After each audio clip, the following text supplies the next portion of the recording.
नमस्कार. मी सपना आचरेकर. साप्ताहिक विवेक डिजिटल मीडियाच्या चिपळूण महापुरातून सावरताना या विशेष व्हिडिओत तुमचे स्वागत करते. मी आता जिथे उभी आहे ती आहे चिपळूणची गजबजलेली बाजारपेठ. पण 6 महिन्यांपूर्वी परिस्थिती अशी नव्हती. संपूर्ण कोकणातच जुलै 2021मध्ये पूरपरिस्थिती निर्माण झाली होती. चिपळूणच्या वाशिष्ठी नदीने धोक्याची पातळी ओलांडली होती. त्यावेळी इथे अनेकांचे संसार जलमय झाले होते. इकडच्या उद्योग व्यवसायाची घडी विस्कटली होती. त्यावेळेच्या परिस्थितीचेही आणि त्यावेळेच्या मदत करायचेही आम्ही एक चित्रण केले होते. त्या व्हिडिओची लिंक खाली डिस्क्रिप्शन बॉक्समध्ये दिलेली आहे. चिपळूणचं हे सावरतानाचं दृश्य आहे ते खूप आनंद देणारं आहे. चिपळूण सावरण्यासाठी जसं अनेक ठिकाणाहून आलेल्या मदतीचा ओघ कारणीभूत होता, त्याचप्रमाणे इथल्या लोकांची एकजूट आणि पुन्हा उभं राहण्याची जिद्द ही तेवढीच कारणीभूत होती. चिपळूण कसं सावरलं या संकटातून ते आपण इथल्या लोकांकडूनच जाणून घेऊया. आपल्यासोबत आता आहेत चिपळूण व्यापारी महासंघाचे अध्यक्ष शिरीष काटकर. शिरीष काटकर सर, इथे काय परिस्थिती होती जेव्हा जुलैमध्ये महापूर आला होता? ती इकडच्या व्यापार उद्योगाची काय परिस्थिती झाली होती? 22 जुलैला ज्यावेळी पूर भरला तेव्हा संपूर्ण चिपळूण बाजारपेठ खेरडीपासून उद्ध्वस्त झाली होती. कोसळणारा पाऊस, आलेली भरती आणि कोयना डॅमवरून सोडलेलं पाणी याचा त्रिवेणी संगम झाला आणि या संगमामुळे पाणी बघता बघता 5 ते 6 फूट सकाळी वाढलं. जे दरवर्षी अपेक्षा असतं 2005ला जे पाणी भरलं होतं त्याच्या अपेक्षेने लोकांनी आता दुकानची आपली व्यवस्था केलेली आहे आणि व्यापारी वर्गाने रात्री पहाटे 3च्या दरम्यान संपूर्ण व्यवस्था करून आपापल्या घरी निघून गेले होते. परंतु अचानक सोडलेलं पाणी आणि थोडंसं ढगफुटी झालं आपण म्हणूया आणि त्यामुळे सकाळी 6-7ला प्रचंड प्रमाणात पाणी वाढलं. एकदम 6 ते 6.5 हजार 4 चाकी 2 चाकी सगळ्या गाड्या वाहून गेल्या. लोंढा प्रचंड आला आणि दुकानच्या वरती पाणी प्रत्येकाच्या शिरलं. अजून 1 तासभर जर पाऊस पडला असता तर कदाचित 2 ते 2.5 हजार लोकांचा मृत्युमुखी इथं दिसलं असतं आपल्याला. कारण पाऊस एवढा पडत होता आणि सोडलेलं पाणी, लोक घराच्या वर गेली, वरच्या माळ्यावर गेली, माळ्यावरनं वरती गेली, आणखीन वरती जागा नव्हती. आमच्या माहितीप्रमाणे कुठेतरी फोनाफोनी झाली आणि सोडलेलं पाणी थांबवणे झालं आणि याचा प्रचंड मोठी हानी झाली असती आणि यातून संपूर्ण व्यापारपेठ उद्ध्वस्त झाली. 20 मार्च 2020पासून कोरोनाने अधिक तो विळखा घातला आपल्या महाराष्ट्राला, संपूर्ण देशाला घातला आहे आणि त्याचा व्यापारी पूर्णपणे उद्ध्वस्त झाला आहे. प्रत्येकाला वाटतं व्यापार करणारा काहीतरी कमवतो, काहीतरी ठेवून असतो. ती परिस्थिती फार पूर्वी वेगळी होती.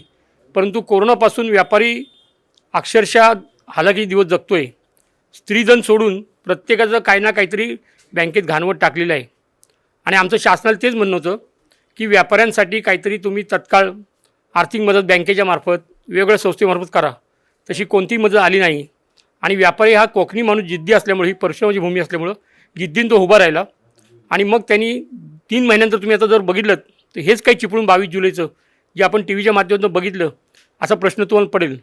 परंतु चिपळूणमधला प्रत्येक व्यापारी आमचा हा स्वतःच्या पायावर उभं राहण्यासाठी स्वाभिमानी माणूस आहे.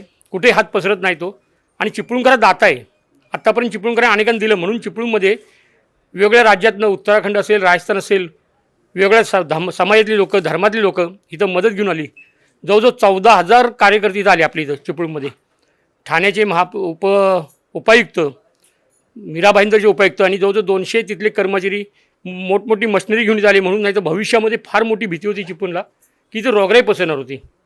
चिपळूणच्या बाजारपेठेतील एक हार्डवेअरचं दुकान चितळे अँड कंपनी, या दुकानाचे खूप नुकसान झालं होतं महापुरामध्ये.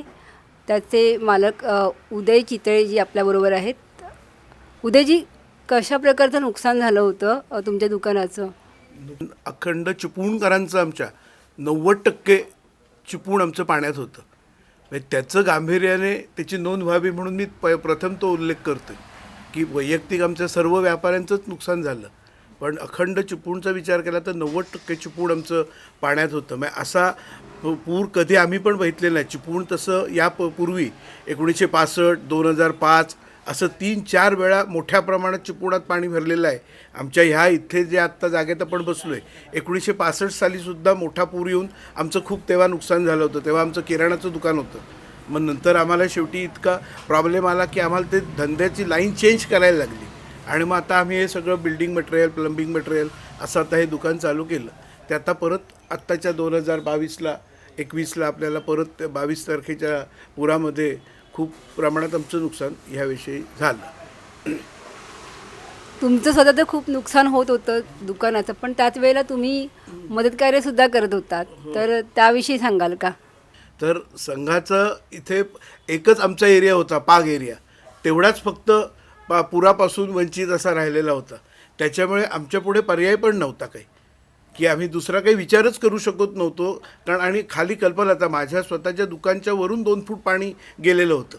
त्याच्यामुळे किमान 2-3 दिवस तर आम्ही निश्चितपणाने खाली येऊ शकत नव्हतो. मग जो एरिया इंटॅक्ट राहिलेला आहे तिथे बसून आम्ही यंत्रणा सुरुवात केली. जनकल्याण समिती, राष्ट्रीय स्वयंसेवक संघ, विश्व हिंदू परिषद अशा सगळ्यांनी एकत्र येऊन आम्ही ह्याचं मदत कार्य आम्ही तेव्हा तिथे चालू केलं. खूप देवरुख वगैरे साईड, देवरुख, संगमेश्वर, दापोलीतून पहिली गाडी आली. दापोली, ग्वाघर या पट्ट्यातून पहिली गाडी रात्री 11:30 वाजता पाण्याची गाडी पहिली आली. आणि तिथून जर सुरुवात झाली, मदतीचा एवढा ओघ झाला की माझ्याच घराच्या खाली हे सगळं जवळजवळ 3000 स्क्वेअर फूटमध्ये आमचं हे मदत कार्य चालू होतं. ती जागा आम्हाला कमी पडायला लागली.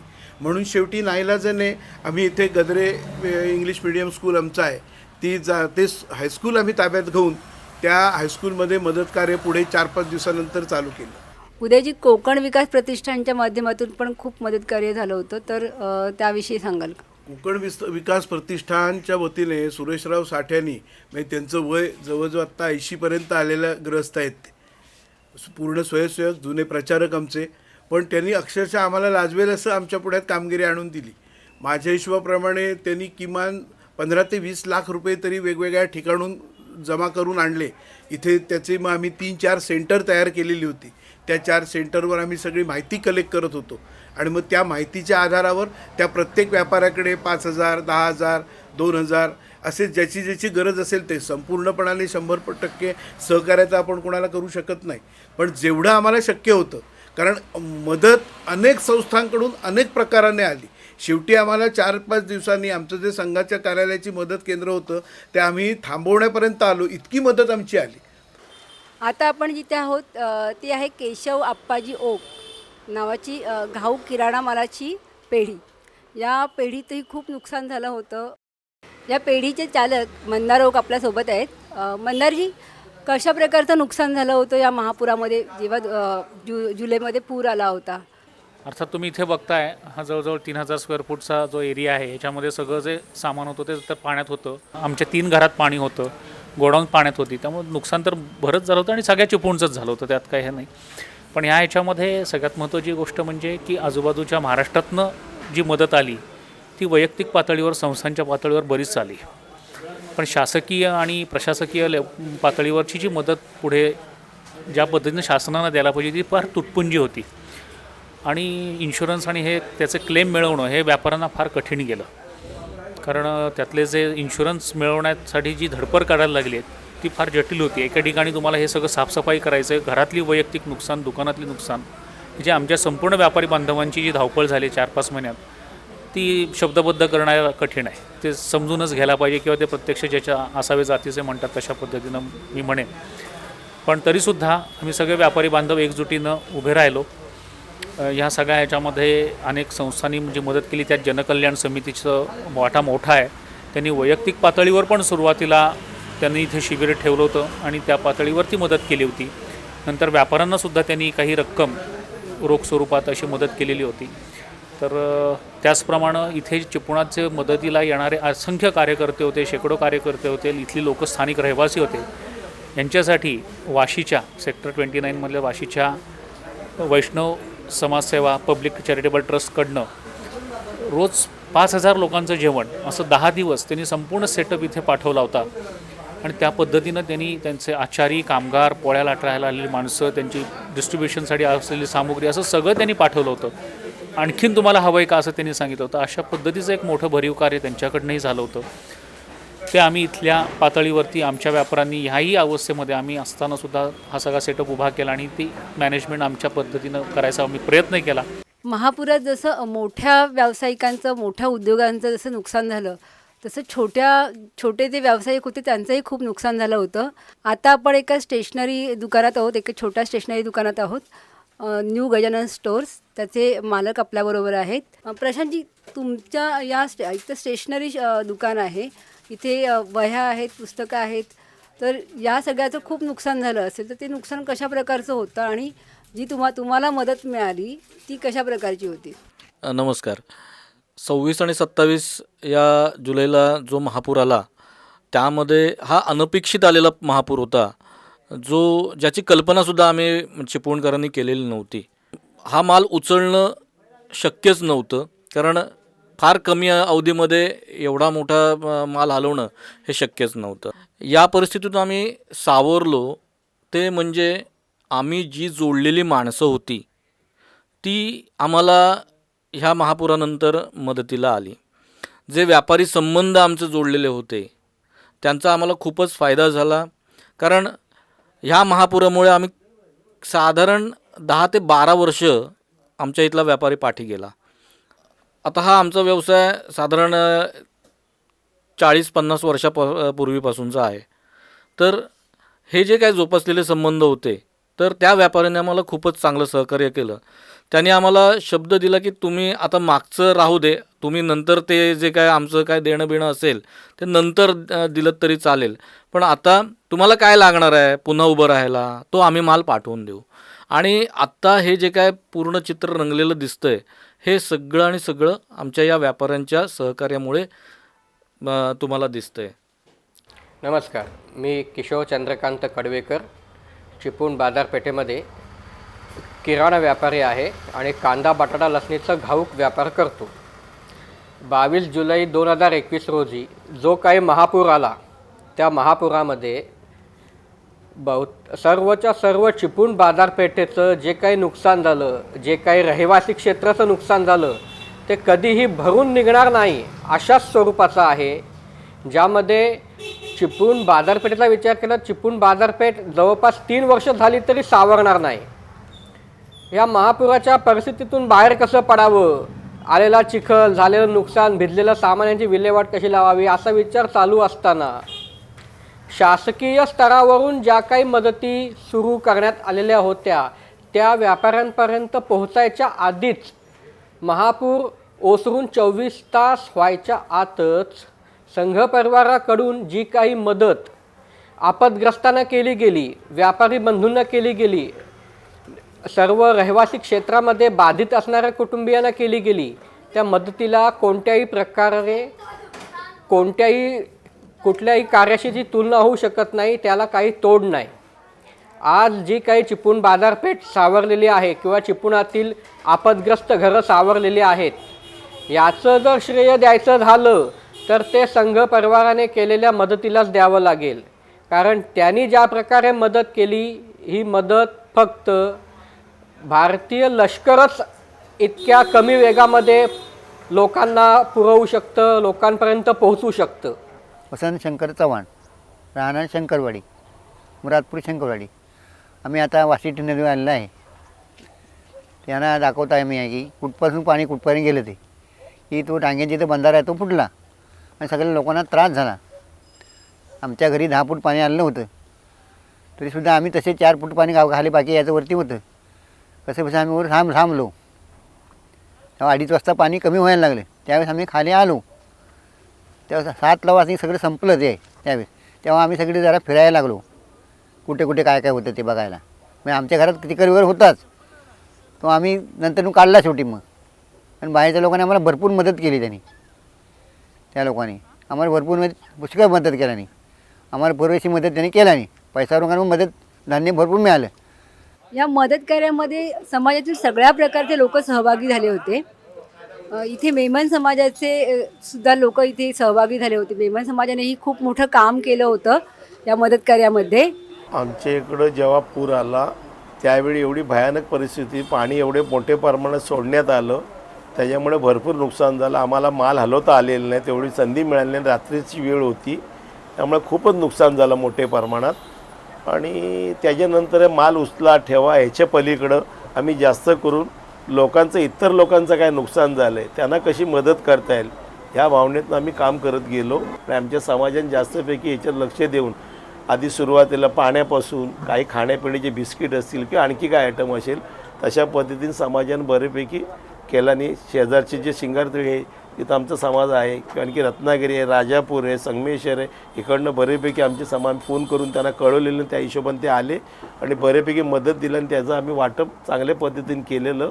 आमच्या कामाकडं आम्ही लक्ष न देता, म्हणजे आमच्या ज्या घराकडे किंवा आणखी काय झालं आहे त्याच्याकडे न लक्ष देता आम्ही ह्या कामात जास्त लक्ष दिलं की आज न उद्या चांगलं होईल. आणि राहिली मदत तर बरेपैकी आम्हाला बाहेरच्या लोकांची म्हणजे मदत आली, खूप लोकांनी मदत केला नाही चांगली, सगळ्या समाजातल्या सगळ्या ह्याच्यातले घटकनी मदत केला नाही आणि त्यामुळे हा चिपळूण असं मला असा दिसतोय. चिपळूणचा महापूर आल्यानंतर रेस्क्यू ऑपरेशन असेल किंवा इतर कोणत्याही प्रकारचं मदतकार्य असेल, इथली तरुणाई आघाडीवर होती. अशाच तरुणाईचा प्रतिनिधी अमेय नातू आपल्यासोबत आहे. अमेय, जेव्हा हे संकट आलं तेव्हा अनेक तरुण मंडळी मदत करण्यासाठी पुढे सरसावली, त्यात तूही होतास. तर तुझा एक अनुभव सांगशील का? माझा अनुभव म्हणजे दिस इज ऑब्व्हियस की आम्ही तात्काळ आमची घरं सोडून आजूबाजूला म्हातारी मंडळी असतील किंवा प्राणी असतील आणि जिथून जिथून आम्हाला सांगितलं जात होतं की इथे लोकं अडकली आहेत, तिथे जायचं आहे, अशा सर्व ठिकाणी आम्ही आमची मित्रमंडळी वी गॉट स्कॅटर्ड आणि आम्ही पूर्ण शहरात जिथे जिथे हे शक्य होतं तिथे पोचून आम्ही सर्वतोपरी सहाय्य केलं. मग माझे मित्रमंडळी आहेत साहिल रानडे आणि त्याची टीम, त्या लोकांनी रबरी बोट्समधून एका हॉस्पिटलमध्ये शिरून तिथून काही नवजात बालकं दुसरीकडे हलवली किंवा आम्ही काही गुरं हलवली. जे जे शक्य होतं त्यावेळी जे जे सुचत होतं, जे जे आम्हाला फोन कॉल्स येत होते त्याप्रमाणे आम्ही काम करत होतो. त्याच्यानंतर रासव संघाची मंडळी जेव्हा पुराचं पाणी ओसरलं त्याच्यानंतर आली, मग आम्ही त्यांच्याकडून गायडन्स घेऊन पहिले 2-3 दिवस त्यांच्याबरोबर काम केलं. त्यानंतर दापोलीचा माझा मित्र आहे कैवल्य दांडेकर, तो त्याची एक 10 जणांची टीम घेऊन इथे दररोज पुढले एक 15 दिवस येत होता आणि मग आम्ही ऑर्गनाइज्ड काम केलं. आम्ही इथल्या एसपींना जाऊन भेटलो आणि आम्ही इथल्या भागाची माहिती घेतली की कुठे कुठे काय आत्ता स्वरूपाची मदत करणं गरजेचं आहे आणि सर्वतोप्रकारे मदत येत होती. सो आम्ही आत्ता गरज कसली आहे आणि काय गोष्टींचा अतिरिक्त साठा होतो आहे हे बघून आमच्या लक्षात आलं की औषधं अजून कोणी फारशी देत नाही आहे. सो आम्ही एक द सत्संग फाउंडेशन आहे मदनपल्लीला, त्या श्रीएम नावाच्या ग्रेट योगींनी आम्हाला एक 5-6 लाखाची औषधं पाठवली. त्याचे आम्ही वेगवेगळे किट्स तयार करून ती लोकांमध्ये वाटली. असं सर्व तो प्रकारचं मदत इथली तरुणाई आघाडीवर होती आणि ह्या काही म्हणजे ही काही फार कौतुकाची गोष्ट नाही. इट इज गिवन, हे तुम्ही केलंच पाहिजे आणि आम्ही नाही करणार तर कोण करणार. पण ह्याच्यामध्ये फार अभूतपूर्व अशी युनिटी आम्हाला बघायला मिळाली आणि त्याची मजा अशी आहे की आत्तापर्यंत वेगवेगळे गट होते. आम्ही 10 जण इथे काम करतो आहे, ते 10 जण तिथे काम करत आहेत. आता ह्या पुरानंतर गावामध्ये एक अभूतपूर्व वननेस बघायला मिळतो आहे की जी मंडळी आजवर आपल्याला विचारतही नव्हती ती आज ओळखीची झालेली आहेत आणि काय रे बाबा तुला काही हवं आहे का, असं सगळ्या वाड्या वस्त्यांवर कुठेही जा लोकं आम्हाला ओळखायला लागली आहेत किंवा एकमेकांना ओळखायला लागली आहेत. सो हे या पुराचं फलित असं मी पॉझिटिव्हली जर त्याच्याकडे बघायचं झालं तर एक ही ब्रायटर साईड मला दिसते. चिपळूणचं जनजीवन सुरळीत होण्यासाठी किती दिवस लागले आणि हे या सावरणाऱ्या चिपळूणविषयी तू काय सांगशील? चिपळूणचं जनजीवन सुरळीत व्हायला साधारण 1-1.5 महिना गेला, बेसिक म्हणजे स्वच्छ साफसफाई व्हायला. आणि अजूनही आम्ही सावरतो आहे असं मी म्हणेन, कारण की एक 6 महिने होऊन गेलेत आणि बाजारपेठ आता हळूहळू उभी राहते. व्यापाऱ्यांनी सर्वस्व गमावलं होतं. सो काही जणांनी लोन्स काढलेली आहेत, जो काही इन्शुरन्सचे त्यांना पैसे मिळाले त्याच्यातून आता माल भरणं चालू आहे. पण एक जगभर आत्ता ओव्हरऑलच एक स्लोडाऊन सुरू आहे आणि मजेची गोष्ट ही की आत्ता पुरात लोकांना सर्व तो प्रकारची मदत मिळाली, किराणा आणि हे. सो बाजारामध्ये आत्ता तशी रहदारी नाही आहे, लोकांच्या घरी आत्ता धान्य आहे, त्याच्यामुळे तशी अजून बाजारपेठेत मंदी आहे. अदरवाईज आता इन्फ्रास्ट्रक्चरचं म्हणाल तर तेही आता हळूहळू उभं राहत आहे की अनेक हॉस्पिटल्सनी त्यांची मशिनरी गमावली होती. सो तेही आता फंडिंग त्यांना जिथून कुठून मिळतं आहे तिथून ते आता त्या गोष्टी एक एक येत आहेत. मला परवाच गोष्टी समजल्या की एकांची लॅब होती तिथं त्यांची मशिनरी गेली होती. सो 2 मशीन्स त्यांनी रिपेअर झाली त्यांची, जी 2 मशीन्स गेली त्यातलं एक आता त्यांनी घेतलं आहे, एक पुढल्या काळात घेतील. असं हळूहळू आता, कारण कसं आहे 30-35-50 वर्षांची जी मेहनत होती ती एका रात्रीमध्ये सगळी गेली. So obviously it will take some time ते पुन्हा सगळं ट्रॅकवरती यायला, पण ते होईल कारण इथे लोकांचं स्पिरिट अमेझिंग आहे, इथे पॉझिटिव्हिटी खूप आहे आणि देणाऱ्यांचे हात हजार आहेत. अमेय, तुमच्या या प्रयत्नांना नक्कीच यश मिळेल अशी अपेक्षा आपण ठेवूया. आता आपल्यासोबत आहेत चिपळूणच्या सांस्कृतिक आणि साहित्यिक असा मानबिंदू म्हणावा अशा लोकमान्य टिळक स्मारक वाचन मंदिराचे आणि कलादालनाचे कार्याध्यक्ष प्रकाशजी देशपांडे. सर, इथे मागच्या वेळेला पूर आला तेव्हा हे पूर्ण कलादालन आणि वाचनालय दोन्हीचं अतोनात नुकसान झालं आपण त्यावेळेला शूटिंग केलं होतं, त्या शूटिंगमध्ये पण ते सगळं चित्रण झालेलं आहे. तर त्यानंतर आता हे सगळं इथे जे बदलले, इथे याआधी कलादालन होतं, इथे आता बरंच बदललेलं दिसते. तर काय बदल करावे लागले तुम्हाला सगळ्या रचनेचे? काय आहे, इथे जवळजवळ 8 ते 10 फूट पाणी आलं. मागे पाहिलं तुम्ही सगळ्यांनी, इथे एक मोठं संग्रहालय होतं. या संग्रहालयामध्ये अश्मयुगीन हत्यारांपासून ते मोहेंजोदाडो हडप्पापर्यंतच्या वस्तू, अनेक जुनी हत्यारं, जुनी नाणी, जुन्या मूर्ती, कागदपत्र, असं एक प्रचंड मोठं सुंदर संग्रहालय आपण उभं केलं होतं. पुरामध्ये सगळंच उद्ध्वस्त झालं, कपाटं मोडली, सगळं गेलं आणि संबंध चिखल झालेला होता इथे. पण त्याच वेळेला निश्चय केला होता की पुनश्च हरी ओम, आपण पुन्हा उभे राहू. आणि मग लोकांना आवाहन करायला सुरुवात केली. कारण वाचन मंदिरं ही अशी असतात की यांना आर्थिक फारसा समृद्ध नसतो किंवा आर्थिक लाभ पण कुठे मिळत नसतो, पण समाज अशा पाठीशी उभा राहतो. मग आपण ठरवलं की हे परत सगळं उभं करायचं. आणि हे करताना मग असं झालं की जिथे पूर आला होता, या पुराच्या तिथे आता काय करायचं, यापुढे आपल्याला इथे काहीही स्थायी असं करता येणार नाही. कारण उद्या पूर आला तर पुन्हा येणारं नुकसान आपण सहन करू शकणार नाही. मग असं ठरवलं की कोकणचाच मानबिंदू आहेत, पण कोकणचा कशाला, मराठी वर्तमानपत्रांचा मानबिंदू असं म्हणू आपण. बाळशास्त्री जांभेकर हे आमच्या कोकणचेच, पोंबुर्ल्याचे. आपण असं ठरवलं की बाळशास्त्री जांभेकरांच्या नावाने इथे एक सभागृह चालू करूया.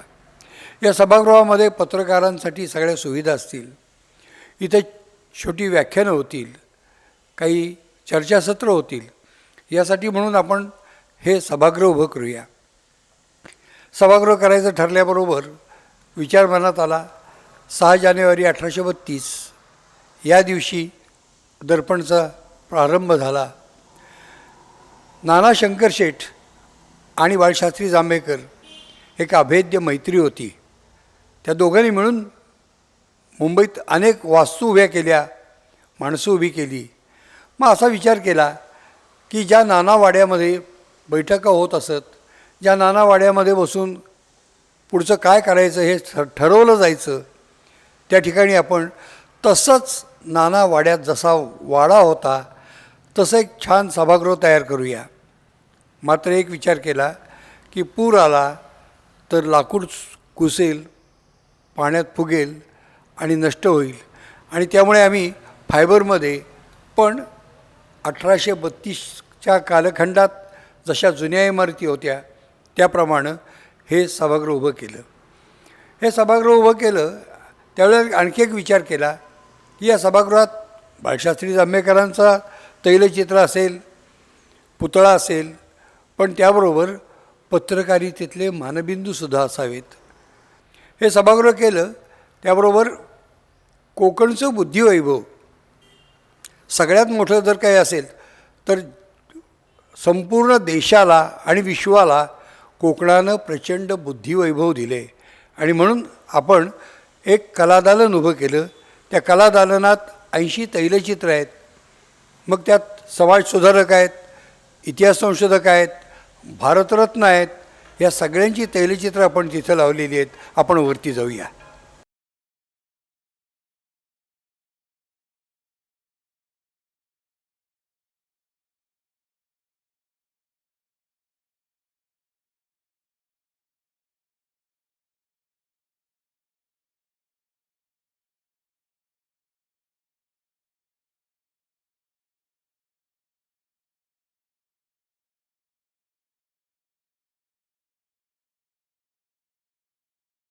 आपल्यासोबत आता चिपळूण बचाव समितीचे सदस्य अरुण भोजने आहेत. आपण त्यांना काही प्रश्न विचारूया. अरुणजी, ही समिती का स्थापन करावी लागली आणि कधी तुम्ही ती स्थापन केली? ही समिती खरं तर 22 जुलैला जो पूर आला, महापूर, आणि प्रचंड मोठा पूर आल्यानंतर जे नागरिकांचं जे नुकसान झालं आणि ह्या नुकसानीची आम्ही मुळापर्यंत जाऊन पाहणी केली किंवा कशामुळं घडतं हे. आणि त्यावेळेस आमच्या लक्षात असं आलं की हे प्रशासनाचं काम आहे. प्रशासनाने गेल्या 40 ते 50 वर्षामध्ये इथलं काम केलेलं नाही आहे. कारण चिपळूण हे चारी बाजूला डोंगर असलेलं हे शहर 2000 वर्षापूर्वी हे वसलेलं शहर आहे. आणि त्यासाठी प्रशासनाने ज्या काय नदीच्या गावच्या लोकांसाठी ज्या उपाययोजना करायला लागतात त्या प्रशासनाकडून कधीही उपाययोजना झाल्या नाहीत. आणि त्यामुळं चिपळूण शहर हे उद्ध्वस्त झालं होतं. हे आमच्या जेव्हा लक्षात आलं तेव्हा आम्ही शासन दरबारी गाळ काढण्याची विनंती करत होतो, परंतु शासनाकडे ते लक्ष दिलं जात नव्हतं. आणि याचाच आम्ही एकदा हे करून की बाबा ह्याला तर काय करायला लागेल आपल्याला, तर आम्ही चिपळूणमधल्या नागरिकांच्यात जाऊन आम्ही गाठीबिटी घेतल्या, मिटिंग घेतल्या आणि त्या लोकांना आम्ही सांगितलं की अरे बाबांनो, आपला हा जर गाळ नाही निघाला, नदीचं संरक्षण नाही झालं तर भविष्यात आपल्याला इथून विस्थापित व्हावं लागेल. तेव्हा नागरिकांमध्ये एक जागृती आणली आम्ही आणि नागरिकांना आम्ही पटवून दिलं की बाबा गाळ काढला पाहिजे. आणि त्याच पद्धतीचं आम्ही एक समितीने एक आंदोलन उभं केलं. ते आंदोलन जवळपास 29 दिवस चाललं. त्या 29 दिवसामध्ये वेगवेगळ्या राजकीय सर्व पक्षांनी, सत्ताधारी विरोधी सर्व पक्षांनी गाठीभेटी दिल्या. त्यांना आम्ही सर्व पटवून दिलं आणि त्यांनाही ते पटलं. त्यांनी आमच्या स्टेजवरती येऊन सगळं मान्य केलं की तुमची मागणी आहे ती रास्त आहे आणि ती व्हायला पाहिजे. त्याच दरम्यान आमच्या मुंबईला महसूल मंत्री बाळासाहेब थोरात असतील आणि इतर मंत्री होते, उपमुख्यमंत्री होते, ह्यांच्याकडे सुद्धा आमच्या मिटिंग्स झाल्या. त्या मिटिंगमध्ये आम्ही त्यांना सर्व पटवून दिलं की हे कसं चिपळूणवरती अन्याय झाला आहे आणि या पुराचं कारण हे एक प्रकारे मॅनमेड आहे. हे एक प्रशासनाच्या गलतान कारभारामुळे हे झालेलं आहे. कारण याकडं फक्त पूर नाही तर आमच्या कोयनेचं जे पाणी घेतलं जातं कोळकेवडी डॅममध्ये आणि पोफळी डॅममध्ये, त्या डॅममधून पाणी सोडताना सुद्धा इथल्या स्थानिक प्रशासनानं कधी तिकडं संपर्क साधला नाही किंवा वरून सुद्धा त्यांनी कधी विचारणा केली नाही. अगदी नागरिक बेसावध असताना ते पाणी सोडलं गेलं. आणि अशा अनेक कारणामुळं की जो आमच्याकडं तीव्र उताराचा जे वरचा भाग आहे सह्याद्रीचा, तिथून जे पाणी समुद्राच्या दिशेने येत असतं तिथून आम्हाला एक भरतीचा एक प्रकार असतो. कारण आमचं हे खाडीलगतचं चिपळूण आहे आणि त्यामुळं इथं येऊन माती साठते. वरून येणारं प्रेशरच्या पाण्यामुळं माती, दगड, धोंडे येऊन या चिपळूणच्या 3-4 किलोमीटर साचतात आणि ते जवळपास 15 ते 20 फूट नदी गाळानं भरलेली आहे. आम्ही शासनाला आणि प्रशासनाला पटवून दिलं की 70% नदी ही गाळानं भरलेली आहे, हेही त्यांनी मान्य केलं.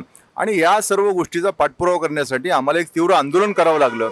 आणि त्या आंदोलनाचं फलित म्हणून आज महाराष्ट्रातून वेगवेगळ्या जवळपास 100 ते 125 मशिनरी आलेल्या आहेत आणि त्याचं दिवसरात्र काम चालू झालेलं आहे. आणि येणाऱ्या भविष्यातल्या काळामध्ये केंद्राकडे सुद्धा आम्ही एक प्रस्ताव द्यायचं ठरवलेलं आहे आणि त्यामध्ये केंद्र सरकारने त्या प्रस्तावासाठी लागणारा जो आराखडा आहे तो तयार करण्यासाठी संपूर्ण त्याची एक एजन्सी नेमलेली आहे आणि त्या एजन्सीच्या माध्यमातून जो आराखडा येईल त्या आराखड्यासाठी केंद्र आणि राज्य दोघांनी मिळून जर एक नदीचं संवर्धन केलं तर भविष्यातलं चिपळूणचं एक पर्यटन चांगलं केंद्र होऊ शकतं. आणि चिपळूण हे मुंबई गोवा महामार्गाचं मध्यवर्ती असलेलं एक शहर आहे. हे शहर आहे, याला ऐतिहासिक वारसा पण आहे.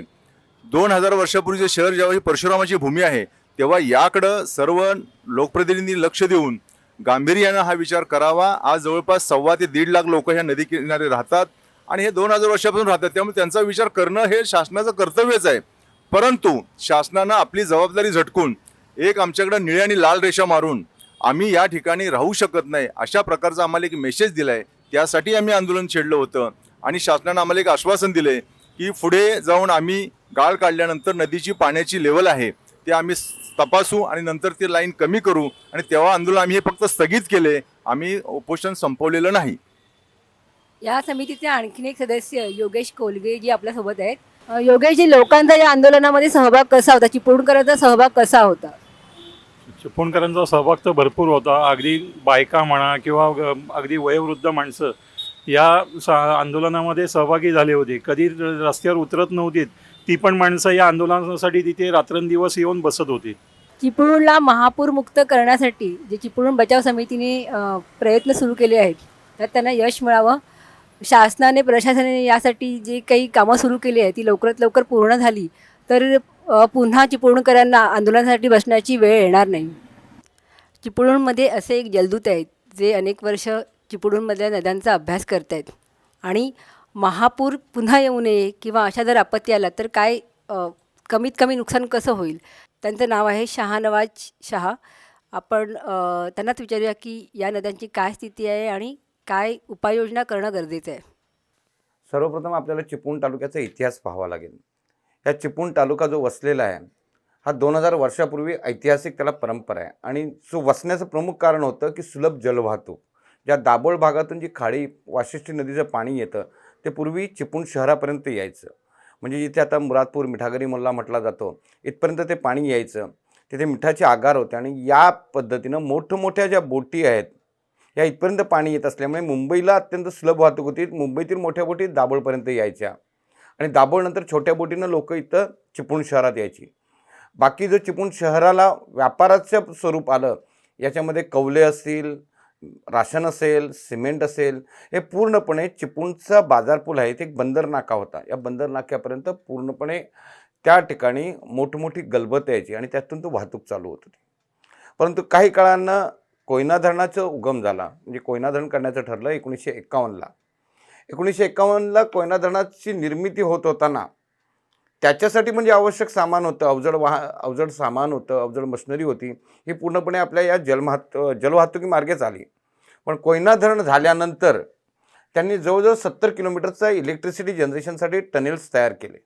या टनेलमधलं जे मकिंग आहे, हे मकिंग त्यांनी वाशिष्ठी नदीच्या आजूबाजूला दोन्ही बाजूला टाकून दिलं, उपनद्यांच्या आजूबाजूला टाकून दिलं. तसेच आमच्याकडे मोठ्या प्रमाणात जंगलतोड होते आणि वाशिष्ठी नदी आहे, हिला जवळजवळ 7 उगमस्थान आहेत. म्हणजे एक पोफळीचा वळण बंधारा म्हटला जातो, तिथून एक उगम होतो. एक TRT म्हटलं जातं, तिथून उगम होतो. त्यानंतर एक कोळकेवाडीचं धरण आहे, तिथून एक उगम होतो. तसाच हा दसपट्टीचा भाग आहे, जिथे तिवऱ्याचं धरण आहे, तिथून एक तिचा उगम आहे. त्यालाच्याबरोबर एक नांदिवसेच्या भागातून एक उगम आहे. पुढे आलात तर खेड तालुक्यामधील चोरवणे भागातून आणि तळवट डॅममधून त्याचे असे वेगवेगळे उगम आहेत आणि एक उगम त्यांचा चिरणी गावातून होतो. आणि अशा पद्धतीनं ती वाशिष्ठी विविध उपनद्यांपासून येऊन चिपळूण शहराला मिळते. पुढे शहर सोडल्यानंतर शिवनदी, म्हणजे याला कामते कापसाळ डॅम म्हटला जातो, आता तिथून एक उगम होतो. अशा पद्धतीनं विविध उपनद्यांमुळे ही एक अखंड नदी बनते. आणि ही नदी बनत असताना प्रॉब्लेम असे झालेत की शासनानं टाकलेलं मकिंग आणि जंगलतोड यामुळे वरच्या भागातील संपूर्ण गाळ येऊन या नदीमध्ये बसला. जिथे मोठमोठी गलबत यायची तिथे आता साधी होड येऊ शकत नाही. पर्यायानं असं झालं की ग्लोबल वॉर्मिंग आहे. ग्लोबल वॉर्मिंगमुळे पर्जन्यवृष्टी दरवर्षी प्रतिवर्षी वाढू लागली आहे. 15% वाढ होत आहे. आणि या पाणलोट क्षेत्रातनं येणारं पाणी आणि इलेक्ट्रिसिटी जनरेशनचं येणारं पाणी, जे साधारण 320 क्युमेक्स पाणी प्रत्येक वेळी सोडलं जातं, या पाण्यामुळे अतिपर्जन्यवृष्टीच्या काळात आणि विशेषतः अमावस्या आणि पौर्णिमेच्या उधाणाच्या काळामध्ये याचे फार मोठे साईड इफेक्ट होतात. आणि हे पाणी भरतीचं पाणी वर येत असल्यामुळे आणि पर्जन्यवृष्टीमुळे पाणलोट क्षेत्रातलं येणारं पाणी प्लस इलेक्ट्रिसिटी जनरेशनचं पाणी आणि दबावानं तयार होणारं भरतीचं पाणी, याच्यामुळे चिपळुणात मोठ्या प्रमाणात महापूर येत आणि महापुराला फार मोठं कारण आहे. आता महापुराच्या कारणमीमांसा करताना आपल्याला बघावं लागते की हे सगळं पाणलोट क्षेत्रातलं येणारं पाणी, हे पाणी वाहून जाणारी जी नदीची वहन क्षमता होती, ही वहन क्षमता गाळान भरल्यामुळे किंवा अतिक्रमणामुळे किंवा अतिक्रमणं झाली आहेत, नदी हुरली आहे, नदीची उथळ झाली आहे आणि या कारणानं ह्या पाण्याला कुठेतरी पसरण्यासाठी जागा हवी आणि ही जागा संपूर्ण शहरामध्ये पाणी पसरू लागलं आणि महापुराचं प्रमाण वाढू लागलं. आता याच्यासाठी पर्याय काढायचे असेल तर विविध पर्याय आहेत, पण प्रामुख्याने जर काय कारण असेल तर नदीची वहन क्षमता वाढवणं, म्हणजे नदीची रुंदी वाढवणं आणि दुसरी बाब नदीची खोली वाढवणं. आपण पाहिलं की महापूर येऊन गेला आहे, त्याच्यानंतर सगळं सुरळीतही झालं आहे, पण पुन्हा महापूर येऊ नये म्हणून बचाव समितीचं काम चालू आहे. तसंच काही बाहेरच्या ज्या संस्था आहेत त्याही येऊन इथे काम करत आहेत. नाम फाउंडेशनच्या माध्यमातून इथे नदीचा गाळ उपसायचं काम चालू आहे आणि आपल्यासोबत आता नाम फाउंडेशनचे चिपळूणमधले समन्वयक जे आहेत महेंद्र कासेकर, ते आपल्यासोबत आहेत. आपण त्यांना काही प्रश्न विचारूया. महेंद्रजी, इथल्या नद्यांची काय स्थिती आहे महापूर येऊन गेल्यानंतर आणि त्याआधीही इथल्या नद्यांची काय स्थिती होती? चिपळूणमध्ये प्रामुख्याने 2 नद्या आहेत, एक शिवनदी, एक वाशिष्ठी नदी. दोन्ही नद्यांमध्ये गेल्या अनेक वर्षामध्ये गाळ काढण्याचं काम कधी झालेलं नव्हतं. त्याच्यामुळे आत्ता जो महापूर झाला 22 जुलै 2021ला, त्या महापुरानंतर आजूबाजूचा आणि डॅमच्या पुढचा हा जवळपास अनेक क्युमेक्सचा गाळ नदीपात्रामध्ये आला. शिवनदीचं खोलीकरण तर प्रत्येक वर्षी नावासाठी आणि फोटोसाठी होतं. शिवनदी एक आणि वाशिष्ठी नदी एक. आता काय झालं, ह्या नद्यांमध्ये असलेला जो गाळ आहे हा मोठ्या प्रमाणात असल्यामुळे तो गाळ काढल्याशिवाय दुसरा पर्याय नाही. तो जर गाळ काढला तरच चिपळूण पूरमुक्त होऊ शकतं, ही बेसिक मागणी होती. म्हणून चिपळूण बचाव समितीच्या माध्यमातून उपोषण झालं, 29 दिवस झालं. त्याला शासनाने उत्तर म्हणून एक 9.5 कोटीचा निधी दिला आणि त्या निधीच्या माध्यमातून हा निधी डिझेल फक्त डिझेलच्या खर्चासाठी दिला. आता वाशिष्ठी नदीपात्रामध्ये इरिगेशन डिपार्टमेंटच्या मशिनरी लावून गाळ काढण्याचं काम चालू आहे आणि शिवनदीमध्ये नाम फाउंडेशनच्या वतीने 4 पोकलेन लावून गाळ काढण्याचं काम सुरू आहे. गेले अनेक वर्षात न झालेलं काम हे होणार असून शिवनदीच्या चिपळूण तालुक्यातल्या कापसाळ गावापासून चिपळूण शहरामधून जी शिवनदी जाते याच्या दुतर्फा असलेला गाळ, त्याचं नदीचं खोलीकरण, रुंदीकरण हे होणार आहे आणि मोठ्या प्रमाणामध्ये गाळ काढल्यानंतर चिपळूणचा पुराचा धोका जो असतो किंवा जी भीती असते प्रत्येक वर्षी ती नक्कीच कमी होईल. निसर्ग जितका सुंदर आहे तितकाच तो कधीकधी प्रकोपीही असू शकतो. अनेकदा ते मानवी चुकांना दिलेलं उत्तर असतं. चिपळूणचे लोक आता एकमेकांच्या साथीने सावरत आहेत. त्यांनी त्यांच्यातल्या माणुसकीचं दर्शनही घडवलं आहे. पण अजूनही अनेक प्रश्न, समस्या अनुत्तरित आहेत. आणखी एखादं संकट समोर येण्याआधी त्याची उत्तरं शोधावी लागतील. चिपळूणकरांचा लढा आता त्याच्यासाठी आहे. साप्ताहिक विवेकचे असेच व्हिडिओ पाहण्यासाठी साप्ताहिक विवेकच्या फेसबुक पेज आणि यूट्यूब चॅनलला फॉलो करा. धन्यवाद.